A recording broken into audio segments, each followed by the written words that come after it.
அல்லாஹு அக்பர் அல்லாஹு அக்பர் அல்லாஹு அக்பர் அல்லாஹு அக்பர் அஷ்ஹது அன் லா இலாஹ இல்லல்லாஹ் அஷ்ஹது அன் லா இலாஹ இல்லல்லாஹ் அஷ்ஹது அன்ன முஹம்மதர் ரசூலுல்லாஹ் அஷ்ஹது அன்ன முஹம்மதர் ரசூலுல்லாஹ் ஹய்யா அலஸ் ஸலாத் ஹய்யா அலஸ் ஸலாத் ஹய்யா அலல் ஃபலாஹ் ஹய்யா அலல் ஃபலாஹ் அல்லாஹு அக்பர் அல்லாஹு அக்பர் லா இலாஹ இல்லல்லாஹ்.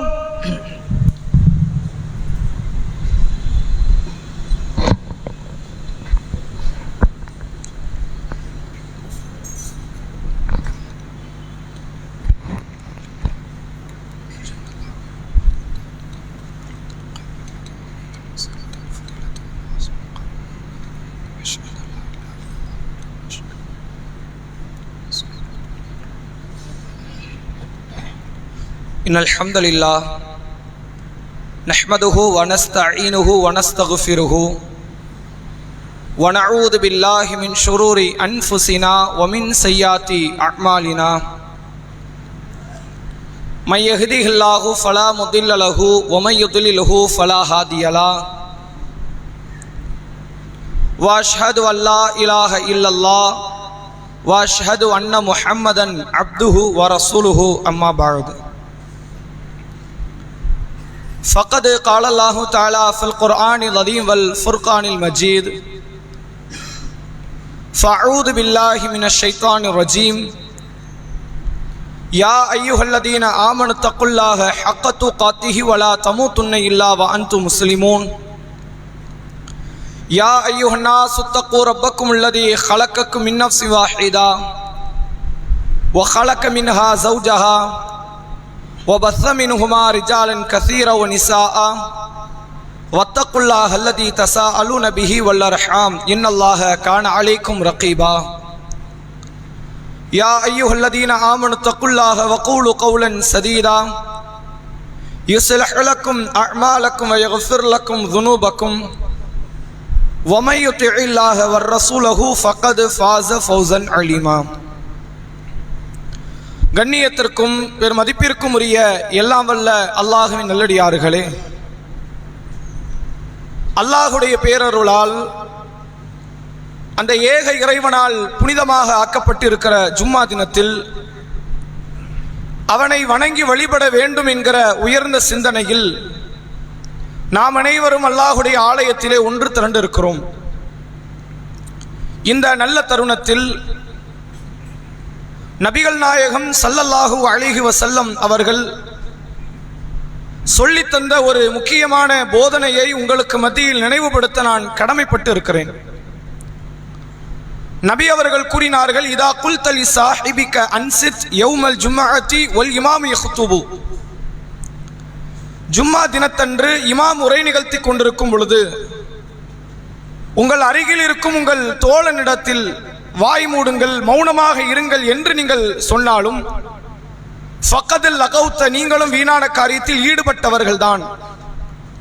ஜும்மாவினுடைய பிரதிபலனை நலனை எதிர்பார்க்காதீர்கள் என்கிற வண்ணம் அல்லாஹுடைய திருத்தூதர் அவர்கள் எச்சரிக்கை செய்த அந்த நபி மொழியை நாம் அனைவரும் நமது உள்ளத்திலே ஆழ பதிந்து கொண்டு இந்த அமலில் முழுமையாக ஈடுபட வேண்டும்.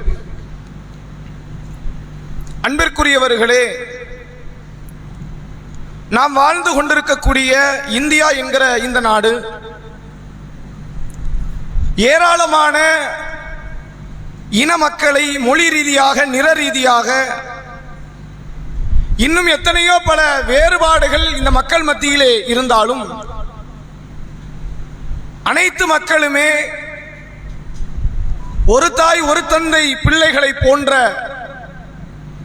இஸ்லாம் ஒளிந்த அந்த அடிப்படையில் வாழக்கூடிய ஒரு பன்முகத்தன்மையோடு ஒரு ஒற்றுமையை நம்மால் பார்க்க முடிகிறது. உண்மையில் இந்த நாட்டில் இருப்பதை போன்ற ஒரு ஒற்றுமையை வேறு தேசத்தில் நம்மால் பார்க்க இயலாது. எத்தனையோ பல தேசங்களில் நிற ரீதியான வேறுபாடுகளும் இனப்படுகொலைகளும் இன்றைய நாள் வரை தொடர்ந்து கொண்டிருக்கிறது. மொழி ரீதியான வேறுபாடுகள், பாகுபாடுகள், ஏற்றத்தாழ்வுகள் இப்போது பேசுகிற நேரம் வரை தொடர்ந்து கொண்டிருக்கிறது. ஆனால் இதையெல்லாம் விட்டு வேறுபட்டு நிற்பதாகத்தான் இந்த நாடை இதற்கு முன்பு வாழ்ந்தவர்கள் கட்டமைத்த விதம் அப்படி இருக்கிறது என்பதை நம்மால் புரிந்து கொள்ள முடிகிறது. அப்படி ஏராளமான வேறுபாடுகள் இருந்தாலும் அதில் ஒற்றுமையை கடைபிடிக்கக்கூடிய இந்த நாட்டை தற்பொழுது ஆட்சி செய்து கொண்டிருக்கக்கூடிய மக்கள் இந்த நாட்டினுடைய ஒற்றுமையை சீர்குலைக்கக்கூடிய எத்தனையோ பல சட்டதிட்டங்களை தொடர்ச்சியாக செய்த வண்ணம் வரக்கூடியதையும் நம்மால் பார்க்க முடிகிறது. அதில் குறிப்பாக எல்லா விதமான பிரச்சனைகள் வரும் பொழுதும் அந்த பிரச்சனைகளில் முதலில் ஓடி வந்து உதவிக்கரம் நீட்டக்கூடிய இடத்தில் இருக்கிற சிறுபான்மையின மக்களான முஸ்லிம் மக்களை தொடர்ச்சியாக வஞ்சிக்கக்கூடிய ஏராளமான சட்டதிட்டங்களை இப்போது நாட்டை ஆட்சி செய்து கொண்டிருப்பவர்கள் பிறப்பித்துக் கொண்டிருக்கிறார்கள் என்பதையும் நம்மால் ஒவ்வொரு நிகழ்வுகள் மூலமாக பார்க்க முடிகிறது. அதிலே சமீபத்தில் சில மாதங்களாகவே ஒரு பெரிய பேச்சு பொருள் இந்தியா முழுவதும் விவாத பொருளாக மாறிக்கொண்டு இருக்கிறது என்றால் முஸ்லிம்களுடைய சொத்துக்களாக பார்க்கப்படக்கூடிய வக்ஃபு வாரியம். இது அதிகமான முறை பேசப்பட்டு விட்டது. ஆனால் மீண்டும் மீண்டும் நினைவுபடுத்த வேண்டிய ஒரு அவசியம் என்னவென்றால் இந்த வக்ஃபு வாரியத்தில் ஏற்படக்கூடிய இழப்புகள், நஷ்டங்கள் அது வெறுமனே இந்த தலைமுறை சார்ந்த முஸ்லிம்களை மட்டும் பாதிக்காது. காலம் கடந்து ஏராளமான தலைமுறைகளை, எதிர்காலத்தில் முஸ்லிம் தலைமுறையினர்களை இல்லை என்கிற ஒரு சூழ்நிலையை உருவாக்கக்கூடிய ஒரு காரியத்தை தான் நாடாளுமன்றத்தில் சட்டமாக இயற்றி அதை தொடர்ச்சியாக மக்கள் மத்தியில் கொண்டு வந்து இது போன்ற பன்முகத்தன்மையில் வாழக்கூடிய ஒற்றுமையோடு இருக்கக்கூடிய மக்கள் மத்தியில் பிரிவினையை ஏற்படுத்தி சிறுபான்மையின மக்களுக்கென்று வழங்கப்பட்டிருக்கிற உரிமைகளில் கை வைக்கிற நிலையை நம்மால் பார்க்க முடிகிறது. ஏன் தொடர்ச்சியாக ஜும்மா சொற்பொழிவுகளில் இது போன்ற நாட்டில் நடைபெறக்கூடிய சூழ்நிலைகள் பேசப்படுகிறது என்றால் அல்லாஹ்வுடைய தூதர் அவர்கள் வெறுமனே வானத்திற்கு மேல் உள்ள மறுமை சார்ந்த நிகழ்வுகளையோ பூமிக்கு கீழ் இருக்கிற கபர் சார்ந்த நிகழ்வுகளையோ மட்டும் பேசிவிடாமல் யுத்த களங்களை குறித்து சொன்னார்கள், ஆட்சியை குறித்து போதித்தார்கள், யாரிடத்தில் பொருளாதாரத்தை வசூலித்து யாருடைய வயிற்றை நிரப்ப வேண்டும் என்கிற வழிகாட்டுதலை, பொருளாதார புரட்சியை நபி அவர்கள் விதைத்தார்கள். பெண்ணிய பாதுகாப்பு, சிறார்களினுடைய பாதுகாப்பு, அவர்களுடைய கல்வி முன்னேற்றம், எல்லா விதமான காரியத்திலும் அதீத கவனத்தை கொடுத்தவர்கள் நபிகள் நாயகம் ஸல்லல்லாஹு அலைஹி வஸல்லம் அவர்கள். தங்கள் பேச்சையே அவ்வாறு தான் நபி அவர்கள் வகுத்துக் கொண்டார்கள். ஏன் இப்போது இந்த நிகழ்வுகளை நாம் நினைவுபடுத்துகிறோம் என்று சொன்னால், இப்போது நடைபெறக்கூடிய இந்த ஆட்சி சூழ்நிலை, நடைபெறக்கூடிய ஒவ்வொரு விதமான சட்டதிட்டங்கள், அதை கண்டும் காணாமல் தயவதாட்சணையோடு அதை உதறி தள்ளிவிட்டு தாண்டி தடுக்கி நாம் சென்று கொண்டிருக்கிறோம். இதை மாற்றி அமைப்பதற்கு நமக்கு வழி இல்லை என்று நாம் நினைத்துக் கொண்டிருக்கிறோம். நம்மகிட்ட என்ன வழி இருக்குது, மாற்றி அமைக்க முடியுமா நம்மளால அப்படின்னு நினைக்கிற இடத்தில் நாம் வந்து விட்டோம்.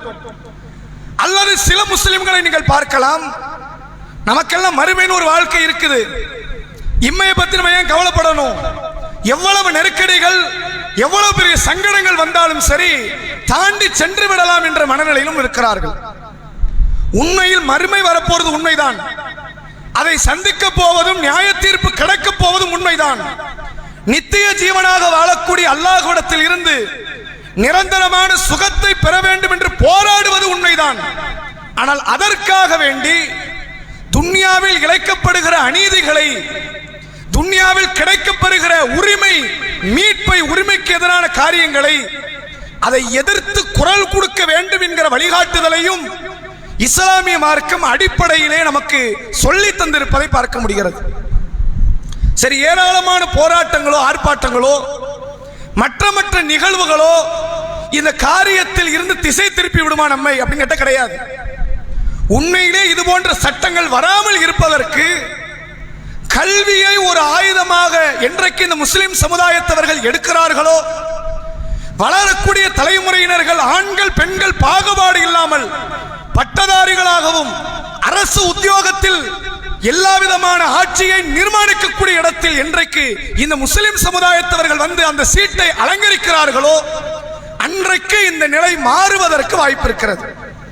கல்வியை தவிர, அதிகாரத்தை தவிர, அரசு உத்தியோகத்தை தவிர, அதுபோன்ற வேலை வாய்ப்புகளை தவிர வேறு எதை கொண்டும் முஸ்லிம்களுக்கு இழைக்கப்படுகிற அநீதிக்கு எதிரான விளைவை இந்த சமுதாயத்தில் நீங்கள் விதைத்து விட முடியாது. இந்த அடிப்படையை அதிகமான முஸ்லிம்கள் ஏற்க மறுத்து விடுகிறார்கள், கல்வியை உதாசீனப்படுத்துகிறார்கள். இப்போது கோடை விடுமுறை விட்டாச்சு. பிள்ளைகளினுடைய எதிர்காலத்தை பற்றிய கவலை என்பது 10ஆம் வகுப்பு வரை அல்லது 12ஆம் வகுப்பு வரை தான் அதிகமான பெற்றோர்களுக்கு இருக்கிறது. பிள்ளைகளை வெளிநாட்டிற்கு அனுப்புவதன் மூலமாகவோ இன்ன பிற தொழிலை ஏற்படுத்தி கொடுப்பதன் மூலமாகவோ அவர்களுடைய வாழ்க்கைக்கு ஒளியேற்றி விட்டதாக எண்ணுகிற மக்கள் இருக்கிறார்கள். அல்லது பெண் பிள்ளைகளை ஒரு குறிப்பிட்ட காலம் கடந்து திருமணம் முடித்து வைப்பதனால் அந்த பெண் பிள்ளை கரை சேர்த்து விட்டதாக எண்ணுகிறார்கள். உண்மையில் வியாபாரம் ஒரு வகையில் வெற்றிதான், பெண் பிள்ளைகளை திருமணம் முடித்து வைப்பது ஒரு வகை வெற்றிதான். எப்போதைய காலத்தில் வெற்றி என்றால், நமக்கு மேல்மட்டத்தில் அதிகாரத்தில் உள்ளவர்கள் நமக்கு தர வேண்டிய உரிமையை, அதிகாரத்தை நியாயமாக வழங்குவார்களே, ஆனால் இந்த அரசு உத்தியோகத்தை நோக்கி செல்ல வேண்டிய அவசியமே கிடையாது. இது போன்ற வேலை வாய்ப்புகளை, கல்வியை, பட்டப்படிப்புகளை நோக்கி நகர வேண்டிய அவசியம் கிடையாது. ஆனால் நமக்கு மேலே உள்ளவர்கள் நம்மை மட்டுமே இலக்காக வைத்து நமக்கு எதிரான காரியங்களை ஆட்சியிலே நிகழ்த்தி கொண்டிருக்கிறார்கள் என்னும் பொழுது அதை சீர்படுத்துகிற இடத்தில் இருக்க வேண்டிய நாம் கல்வியை ஒரு ஆயுதமாக எடுக்க வேண்டும் என்றுதான் மார்க்கம் நமக்கு வழிகாட்டுகிறது. திருமறை குர்ஆனில் நீங்கள் பார்க்கலாம், ஈமானுக்கு அடுத்தபடியாக குர்ஆனில் ஒரு காரியத்தை அல்லாஹ் உயர்வாக பேசுகிறான் என்றால், துன்யா ரீதியாக முதல் விஷயமாக ஒரே ஒரு காரியத்தை மிக அதிகமாக மேன்மை கொடுத்து அல்லாஹ் பேசுகிறான் என்றால் அது கல்வி மட்டும்தான். ஈமானுக்கு அடுத்து எதை பத்தி பேசுறான் குர்ஆன்ல? கல்வியை. துன்யா ரீதியான காரியத்தில் அதிகமாக பேசப்பட்டது கல்வி. அல்லாஹ் திருமறை குர்ஆனில் சூரா பக்கரா என்கிற 2வது அத்தியாயத்தில் சொல்கிறான், யுத்தில் ஹிக்மத்த மை யஷா, தான் நாடியவருக்கு அல்லாஹ் கல்வி ஞானத்தை வழங்குகிறான். ஒமை யூத்தல் ஹிக்மத்த ஃபக்கத் ஊத்திய கைரன் கதீரா, யாருக்கு கல்வி ஞானம் வழங்கப்பட்டதோ அவர்கள் ஏராளமான நன்மைகள் வழங்கப்பட்டவரை போன்று. ஒமா யதக்கரு இல்லா உலில் அல்பாப், அறிவுடையவர்களை தவிர, கல்வி வழங்கப்பட்டவர்களை தவிர, புத்தி கூர்மை கொண்டவர்களை தவிர மற்றவர்கள் யாரும் இது குறித்து சிந்திக்க மாட்டார்கள், படிப்பனை பெற மாட்டார்கள் என்கிறான் அல்லாஹ். எதை உயர்வாக பேசுகிறான்? எல்லாருக்கும் கல்வி கிடைச்சிடாதுங்கிறான். நான் யாருக்கு நாடுறனோ அவனுக்கு தான் கல்வி. கல்வி வழங்கப்பட்டவன் உலகத்தினுடைய ஏராளமான செல்வங்கள், களஞ்சியங்கள் வழங்கப்பட்டவனை போன்று என்று திருக்குர்ஆன் பேசுகிறது. நபி ஆதம் அலைஹிஸ்ஸலாம் அவர்கள் தொட்டு நபி முஹம்மது ஸல்லல்லாஹு அலைஹி வஸல்லம் அவர்கள் வரை வந்த எல்லா இறை தூதருடைய வரலாற்றின் ஆரம்ப வார்த்தை நீங்கள் எடுத்து பாருங்கள் திருக்குர்ஆனில், அவருக்கு நாம் கல்வியை வழங்கினோம் என்கிறான் அல்லாஹ். அல்லம ஆதம அஸ்மா குல்லஹா, ஆதமுக்கு அனைத்தின் பொருட்களுடைய பெயர்களை நாம் கற்றுக் கொடுத்தோம் என்கிறான். நபி யூசுப் அலைஹிஸ்ஸலாமை அல்லாஹ் சொல்கிறான், நபி யஹ்யா அலைஹிஸ்ஸலாமை அல்லாஹ் சொல்கிறான், நபி ஈசா அலைஹிஸ்ஸலாமை அல்லாஹ் சொல்கிறான். சிறு பிராயத்தில் இருந்தே மார்க்கத்தினுடைய உணர்வை பெற்ற அத்தனை பேருமே அவர்கள் கல்வியில் தேர்ச்சி பெற்றவர்கள் என்று அல்லாஹ் அறிமுகப்படுத்துகிறான். மூசா அலைஹிஸ்ஸலாம் அவர்கள் சிறுபிராயத்தில் ஃபிரௌனுடைய வீட்டில் தஞ்சம் புகுந்தார்கள்.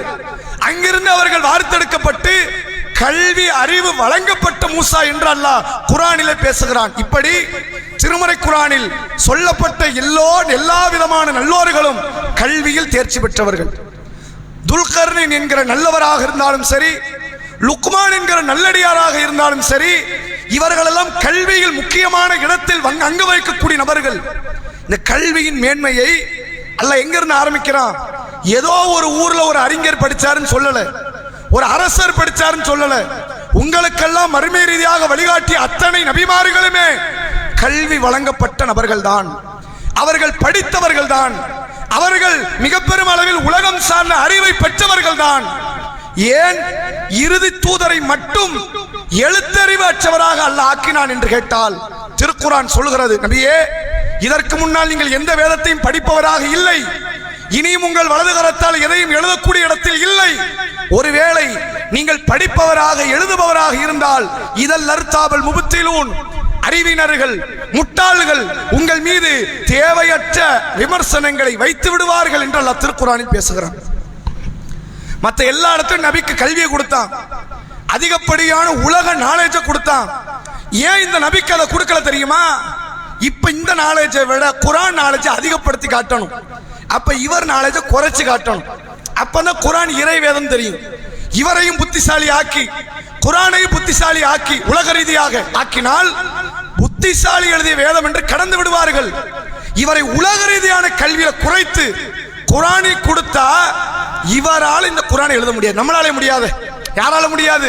2000 ஆண்டு கடந்து வாழக்கூடிய நம்மால் கூட இது போன்ற வேதத்தை உருவாக்க முடியாது எனும் பொழுது 1400 ஆண்டுகளுக்கு முன்னால் முட்டாள்கள் எல்லாம் சூழ்ந்து வாழ்ந்த ஒரு பகுதியிலே வாழ்ந்த ஒரு பாமர மனிதர், எழுத படிக்க தெரியாதவர், இவர் இந்த புத்தகத்தை உருவாக்கி இருப்பாரா? எனவே இவரை கட்டாயம் ஏக இறைவனால் வழிகாட்டப்பட்டு தான் இந்த புக்கு உருவாகியிருக்கும் என்ற ஒரு நம்பிக்கை மக்கள் மத்தியில் வர வேண்டும் என்ற காரணம்தான் இந்த நபிக்கு எழுத படிக்க தெரியாத ஒரு நிலை உருவாகியது என்று திருக்குர்ஆன் பேசுகிறது. கல்வி அறிவு எவ்வளவு முக்கியம் தெரியுதா? அல்லாஹ்வுடைய தூதர் அவர்கள் தன்னுடைய சமுதாயத்திற்கு அதிகமாக அடுத்து வளரக்கூடிய தலைமுறையினர்களுக்கு கல்வி அறிவைத்தான் புகட்டினார்கள். இன்னைக்கு சமுதாயத்தின் நிலையை கொஞ்சம் பாருங்க. எத்தனை பேர் தங்களுடைய பிள்ளைகளை உயர்வான ஒரு இடத்திலே அவர்களை அதிகாரமிக்கவர்களாக, கல்வியில் தேர்ச்சி மிக்கவர்களாக, மிகப்பெரிய பட்டதாரிகளாக அல்லது மக்களுக்கு சட்டம் இயற்றக்கூடிய சட்ட வல்லுநர்களாக, அதிகார வல்லுநர்களாக தன்னுடைய பிள்ளைகளை, ஆண் பிள்ளைகளை, பெண் பிள்ளைகளை மாற்ற வேண்டும் என்ற சிந்தனை கொண்டவர்கள் எத்தனை பேர் சமுதாயத்தில் இருக்கிறார்கள் என்று சிந்தித்து பாருங்கள். கல்வியை துச்சமாக கருதுகிறோம். அதை கருதியதனுடைய விளைவுதான் இடஒதுக்கீடுக்காக எத்தனையோ பல கட்சிகள், பல ஜமாத்துகள் வீதிகளிலே இறங்கி போராடியது. ஆனால் கொடுக்கப்பட்ட இடஒதுக்கீடை கூட முழுமைப்படுத்துகிற இடத்தில் இஸ்லாமிய வாலிபர்களோ இளம் பெண்களோ இல்லை என்பது மிகப்பெரிய வேதனை அளிக்கிற நிகழ்வு. நமக்கு 7% கொடுத்திருக்கிறாங்க, 3% கொடுத்திருக்கிறாங்க, அதை இன்னும் அதிகப்படுத்தணும், 10 ஆக்கணும். அந்த 3% கூட முழுமைப்படுத்துகிற இடத்துல முஸ்லிம்கள் இல்லை. போகணுமா இல்லையா? நமக்கு 3 கொடுத்துட்டாங்க, இன்னும் தேவைப்படுது, 3 முழுமைப்படுத்துவோன்னு போகணுமா இல்லையா? என்னுடைய தகப்பனார் ஒரு வியாபாரம் செய்தார், அதை தொடர்ச்சியாக நான் செஞ்சேன், என் குடும்பம் ஓட போகுது. என்னுடைய குடும்பத்தில் எல்லோரும் வெளிநாட்டுக்கு சென்று விட்டு வந்தவர்கள். அந்த இன்ஃப்ளூயன்ஸை யூஸ் பண்ணி உள்ள போனோம்னா 40,000, 50,000, 1 லட்சம், 2 லட்சம் சம்பாதிக்க முடியும் என்ற இடத்தில் தான் அதிகமான பிள்ளைகள் வார்த்தெடுக்கப்படுகிறார்கள். அந்த பிள்ளைகளுடைய எண்ணோட்டமும் அப்படித்தான் இருக்கிறது. வளர்ந்து வரக்கூடிய பிள்ளைகளை உருவாக்குகிற பெற்றோர்களும் அவ்வாறு தான் இருக்கிறார்கள் என்பது நாம் சமுதாயத்தில் பார்த்து கொண்டிருக்கிற நிகழ்வு. இது எவ்வளவு பெரிய பாதிப்பை தரும் நீங்கள் பார்க்கலாம். நம்மை விட மிக பிந்திய நிலையில் உள்ள எத்தனையோ பல சமுதாயத்தவர்கள் இன்றைக்கு ஒரு உயர்வான ஒரு ஓட்டத்தை நோக்கி சென்று கொண்டிருக்கிறார்கள். அதிகார ரீதியாக நம்மை விட பின்னால் நின்றவர்கள். நம்ம அளவுக்கு அவங்கள்ட்ட பணம் கிடையாது, நம்ம அளவுக்கு அவர்கள்ட்ட கல்வி கிடையாது, நம்ம அளவிற்கு அவர்கள்ட்ட விழிப்புணர்வு கிடையாது, நம்ம அளவிற்கு உலகம் சார்ந்த நாலேஜ் அவர்கள்ட்ட கிடையாது. அப்படி எத்தனையோ பல சமுதாயம் நமக்கு பின்னால் இருந்தவர்கள் கல்வியில இன்றைக்கு அதிகமான முக்கியத்துவத்தை கொடுத்து பெரும் பெரும் அதிகாரத்தில் வந்து அமரக்கூடிய இடத்திற்கு வந்து விட்டார்கள். அதே மலைவாழ் மக்கள், வெவ்வேறு ஜாதியினர்கள், எத்தனையோ பல கீழ் ஜாதிகளாக அந்த சமுதாய மக்களால் பார்க்கப்பட்டவர்கள். நம்ம யாரையும் அப்படி பார்க்க மாட்டோம், ஆனால் அவர்களால் பார்க்கப்பட்ட அந்த சமூக மக்களே உயர்வான ஒரு இடத்திற்கு வருகிறார்கள் என்றால் கல்வியை அவர்கள் ஒரு ஆயுதமாக பயன்படுத்தினார்கள். நபி அவர்கள் சொன்னார்கள், மை யுரீதுல்லாஹு பிஹி கைர் யுஃபக்கிஹுஹு ஃபித்தீன். யாருக்கு அல்லாஹ் நலனை நாடுகிறானோ அவருக்கு அல்லாஹ் மார்க்க ஃபிக்ஹை தருகிறான் என்றார்கள் நபி அவர்கள். என்ன அர்த்தம்? மார்க்க ஃபிக்ஹ்னா என்ன அர்த்தம்? தொழுகை எப்படி, நோன்பு எப்படிங்கிறதா? அது மொத்த சமுதாயம் கத்து வச்சுக்கணும். சமுதாயத்தை 4 பேர் கத்து வச்சுக்கிட்டா அதுக்கு பேர் என்ன? தொழுகை. ஊர்ல 1000 பேர் இருக்கிறாங்க முஸ்லீம், 1000 பேருக்கு தொழுகை பத்தி தெரியணும். 1000 முஸ்லீம் இருந்தா 1000 பேருக்கு நோன்பை பத்தி தெரியணும், ஜகாத்தை பத்தி தெரியணும், ஹஜ்ஜை பத்தி தெரியணும்.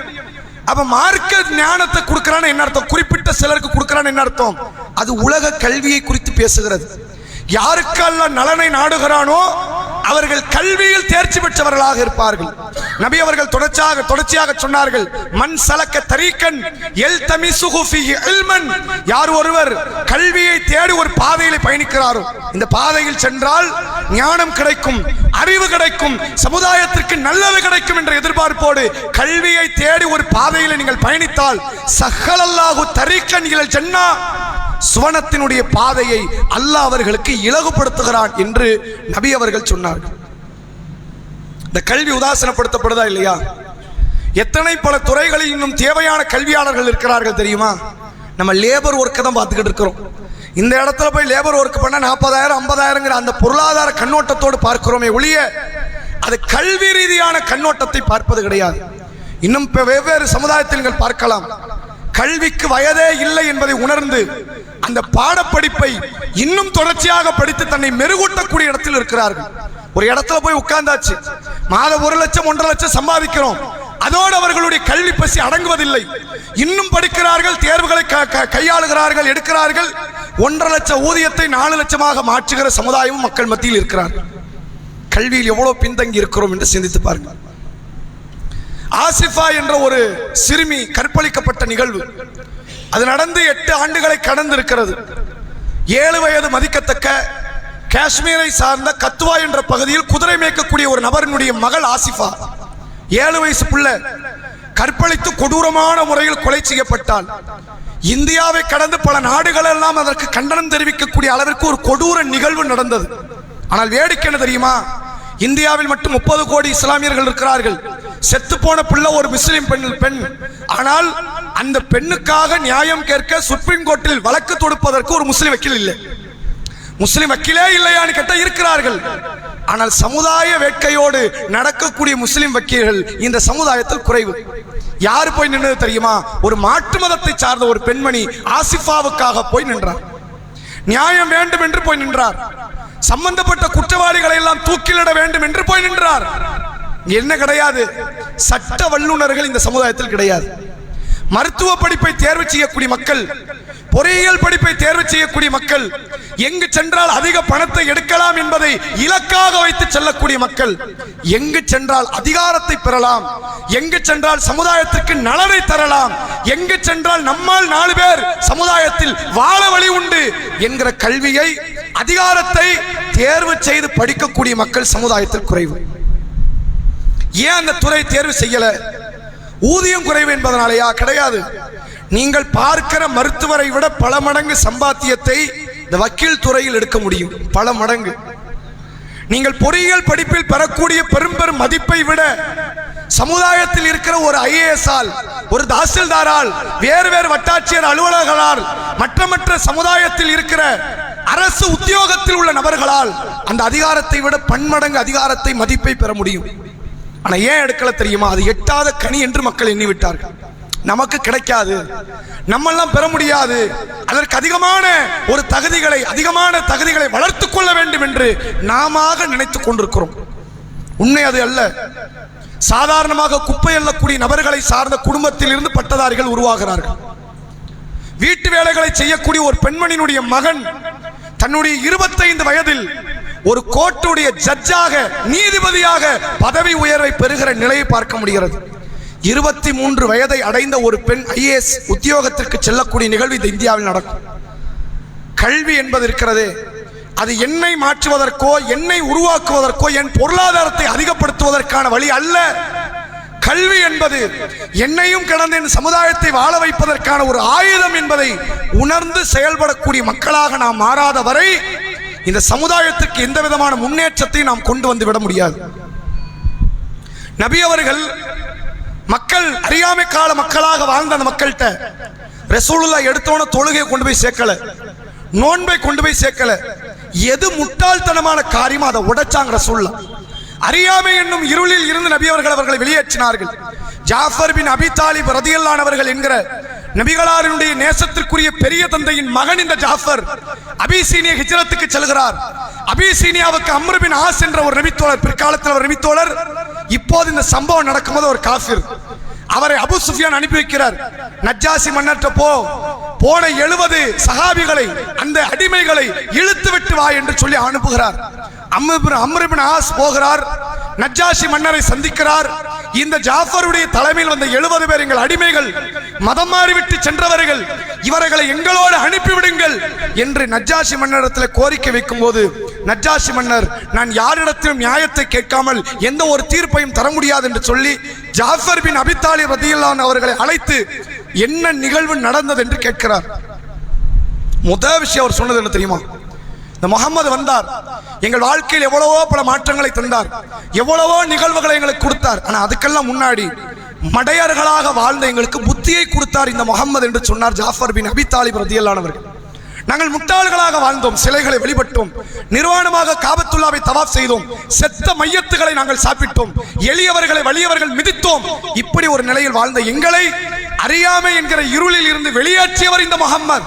பிறகு தொழுதோம், பிறகு நோன்பு நோற்றோம், பிறகு ஏராளமான நன்மைகளை நாங்கள் செய்தோம் என்று பட்டியலிடுகிறார் ஜாஃபர் பின் அபி தாலிப் ரலியல்லாஹு அன்ஹு அவர்கள். ரசூலுல்லாஹ் முதல்ல விதைச்சதே அறிவு பசியை தான்.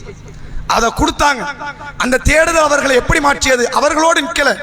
இது ஒரு தொற்று வியாதி மாதிரி. இஸ்லாம் என்பது எப்படிப்பட்டது? அது ஒரு தொற்று வியாதி. இந்த வியாதி உடலுக்கு நலனை தரும், மனதுக்கு நலனை தரும். அப்படி ஒரு வியாதி தன்னோடு நிற்காது. நான் ஏற்றேன் என்றால் அடுத்த நபர்களை இது கடத்தும், அடுத்தடுத்த நபர்கள்ட்ட இந்த இஸ்லாத்தை கொண்டு போய் சேர்க்கும். முட்டாள்தனமான ஒரு கல்வி அவனை தாண்டி வெளியே செல்லாது. அறிவார்ந்த ஒரு கல்வி அவனை தாண்டி அடுத்த சமுதாய மக்களுக்கும் போய் சேர்க்கும். இஸ்லாம் அப்படித்தான் வளர்ந்தது. ரசூலுல்லாஹ் மரணிக்கும் போது பல்லாயிரக்கணக்கான நபர் இந்த இஸ்லாத்தில் இருந்தார்கள். அத்தனை பேர் ரசூலுல்லாஹ் போய் பார்த்து இஸ்லாத்தை ஏத்துக்க வச்சாங்களா? கிடையாது. ரசூலுல்லாஹ் மாற்றியது சில பேரை, அந்த சிலர் பலராக மாறினார்கள். பலர் 100ஆக மாறியது, 100 1000ஆக பல்லாயிரக்கணக்கான மக்களாக மாற்றியது. காரணம், நபி அவர்கள் விதைத்தது அமலை அல்ல, அறிவை விதைத்தார்கள். அந்த அறிவை விதைத்ததனுடைய விளைவுதான் பெருங்கொண்ட மக்களை இந்த இஸ்லாமிய மார்க்கத்திற்குள் கொண்டு வந்து சேர்த்தது. அறிவற்றவர்களாக, முட்டாள்களாக, மடையர்களாக இந்த சமுதாயத்தை நாம் வளர்த்து விடுவோமே ஆனால் இந்த சமுதாயத்தினுடைய அழிவு மிக சமீபத்தில் இருக்கிறது என்பதை மறந்துவிடக்கூடாது. இஸ்லாத்துக்கு அழிவு வரப்போறது இல்லை. அது அல்லாஹ் நடத்தணும், நாடு எல்லா காரியத்தையும் நடத்திடுவான். கியாமத் நாள் வரைக்கும் என்னெல்லாம் நடக்க போதோ அத்தனை நடக்கத்தான் போது, மாற்றம் இல்லை. இஸ்லாத்துக்கு அழிவில்லை, இஸ்லாமியர்களுக்கு அழிவு இருக்கிறது. வெகு சீக்கிரத்தில் அந்த அழிவு இருக்கிறது. அந்த அழிவில் இருந்து நம்மை தற்காக்கக்கூடிய மிக பிரதானமான ஆயுதம் இந்த கல்விதான். கல்வியை சாதாரண முறையில் படிப்பதை விட அதன் மீது ஒரு வெறி கொண்ட நிலையில் ஒரு படிக்க வேண்டும். அதிகாரத்தை பெற வேண்டும் என்ற துடிப்போடு படிக்க வேண்டும். அப்படி ஒரு நிலையில் படித்து அந்த பிள்ளைகளை தலைச்சிறந்த பட்டதாரிகளாக மிக மேன்மைக்குரிய இடத்தில் அந்த பிள்ளைகளை நாம் தக்க வைப்போமே ஆனால் அதனால் நலன் உங்கள் பிள்ளைக்கோ, உங்கள் பிள்ளைகள் பெற்றெடுக்கக்கூடிய வம்சாவளிக்கோ என்று இல்லாமல் இந்த சமூகத்திற்கு ஏதோ ஒரு இடத்தில் ஒரு நலனை அது கொண்டு வந்து சேர்க்கும் என்பதை நாம் மறந்துவிடக்கூடாது. ஹிஜாபை கலட்ட சொல்லி 20,000 பெண் பிள்ளைகளுடைய கல்விகளை மண்ணை அள்ளி போட்டார்கள் கர்நாடகாவினுடைய அரசு. உண்மையில் கொஞ்சம் சிந்தித்து பாருங்கள். அந்த இடத்துல முன்னாள் நீட் தேர்வு என்று ஒன்று வந்தது தமிழ்நாட்டுக்கு. நீட் தேர்வு என்றால் என்னன்னு கேட்டா, 12ஆம் வகுப்புல அதிக மதிப்பெண்ணையே எடுத்தாலும் முழு இந்தியாவில் 12ஆம் வகுப்பை முடித்தவர்கள் அத்தனை பேருக்கு ஒரு பொது தேர்வு ஒன்று வைப்பார்கள். அது பேர் தான் நீட் எக்ஸாம். அதுல எழுதி அதுல தேர்ச்சி ஆனால் தான் உங்களால் மருத்துவக் கல்லூரிக்கு போய் உட்காரவே முடியும். நீ படிச்சு பாஸ் ஆவறியா ஃபெயில் ஆவறியாங்கிறது வேற, உள்ள போய் உட்கார்றதுக்கு இந்த எக்ஸாம் எழுதணும். இதுக்கு முன்னாடி அந்த வழிமுறை கிடையாது. 12ஆம் வகுப்புல நல்ல மார்க் எடுத்தா நல்ல மருத்துவ கல்லூரி கிடைக்கும். ஒன்று அரசு கிடைக்கும், அல்லது பணத்தை கொடுத்தா அரசு அற்ற தனியார் கல்லூரிகள் கிடைக்கும். இப்ப நீட் எக்ஸாம் என்று கொண்டு வந்தார்கள். அந்த கொண்டு வந்த உடனே ஒரு பெண் பிள்ளை மௌத்தாச்சு, தூக்கு போட்டு. அது ஒன்னோட முடிக்கல, அடுத்தடுத்து செத்துது. கிட்டத்தட்ட நீங்கள் கணக்கு போட்டு பார்த்தாலும் தமிழகத்தில் மட்டுமே நீட் எக்ஸாமை காரணம் வைத்து அதற்கு பயந்தோ தனக்கு மருத்துவ படிப்பு கிடைக்காது என்ற எண்ணத்திலோ குறைந்தது ஏறத்தாழ 20 பிள்ளைகளுக்கும் அதிகமான நபர்கள் மௌத்தா இருக்கிறாங்க, தற்கொலை பண்ணி.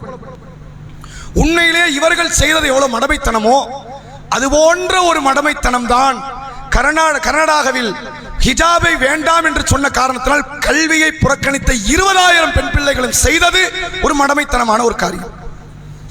அவர்கள் என்ன செஞ்சிருக்கணும் தெரியுமா?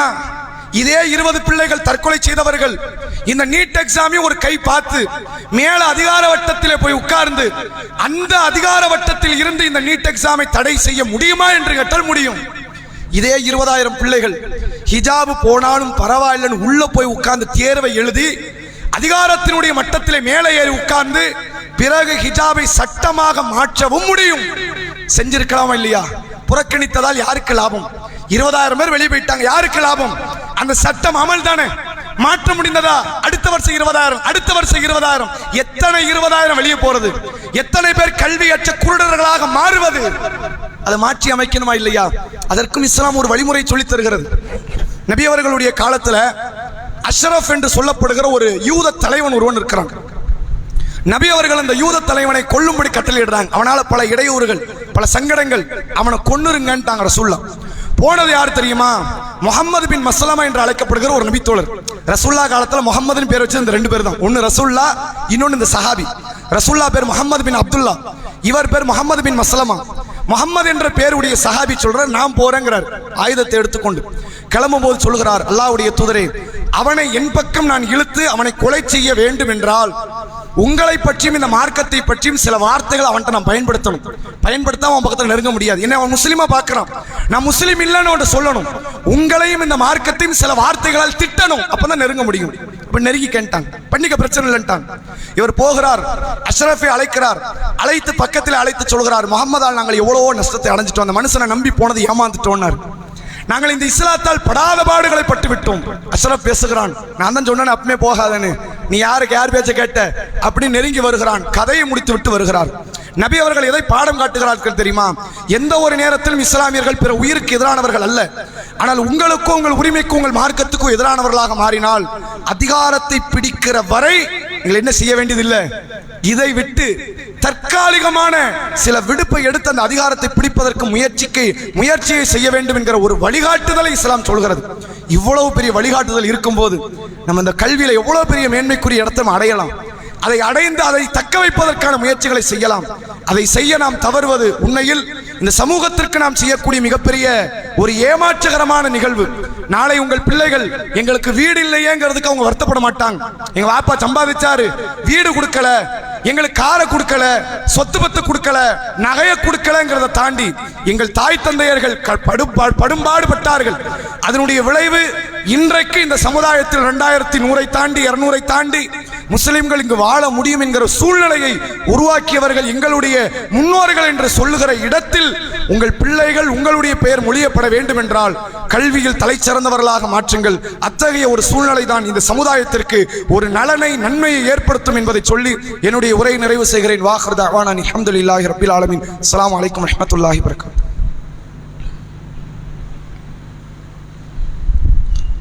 நஹ்மதுஹு வ நுஸல்லி அலா ரசூலின் கரீம். அம்மா பாத். கண்ணியத்திற்கும் பெருமதிப்பிற்கும் உரிய எல்லாம் வல்ல அல்லாஹ்வின் நல்லடியார்களே, ஒரு சில அறிவிப்புகளோடு என்னுடைய இந்த 2ஆம் உரையை நிறைவு செய்கிறேன். சமீபத்தில் சில நாட்களுக்கு முன்பாக காஷ்மீர் என்கிற பகுதியில் நடைபெற்ற ஒரு படுபயங்கரமான ஒரு தாக்குதல் நிகழ்வை நீங்கள் கேள்விப்பட்டிருப்பீர்கள். இதற்கு யார் காரணம், யாரால் இவர்கள் உள்ளே வந்தார்கள் என்பதை பற்றி பேசுவது நம்முடைய வேலையும் அல்ல, அது நமக்கு தேவையும் அல்ல. அதை சமுதாயத்தில் நடுநிலை சிந்தனையோடு வாழக்கூடிய அதிகார வர்க்கத்தில் உள்ளவர்கள் அதை கேட்பார்கள். அதற்கான நியாயத்தை கண்டிப்பாக ஆளக்கூடியவர்கள் தருவார்கள் என்பதை நம்ம எதிர்பார்ப்போம். நாம் இங்க நினைவுபடுத்த வேண்டிய ஒரு காரியம் என்னவென்றால், இஸ்லாத்தினுடைய நற்பெயரை அதை குந்தகம் ஏற்படுத்துகிற எல்லா விதமான காரியத்திலும் இஸ்லாமிய விரோதிகள் எப்படி செயல்படுகிறார்களோ, இந்த முஸ்லிம் வட்டத்திற்குள் வாழக்கூடிய சில முட்டாள்களும் அதற்கு ஏற்றவாறு தான் நடைபெற்றுக் கொண்டிருக்கிறார்கள். அல்லாஹ்வுடைய தூதர் அவர்களுடைய ஒற்றை நிகழ்வு ஒட்டுமொத்த சமுதாயத்துக்கு அமைதினா என்னன்னு உணர்த்துற ஒரு பாடம்.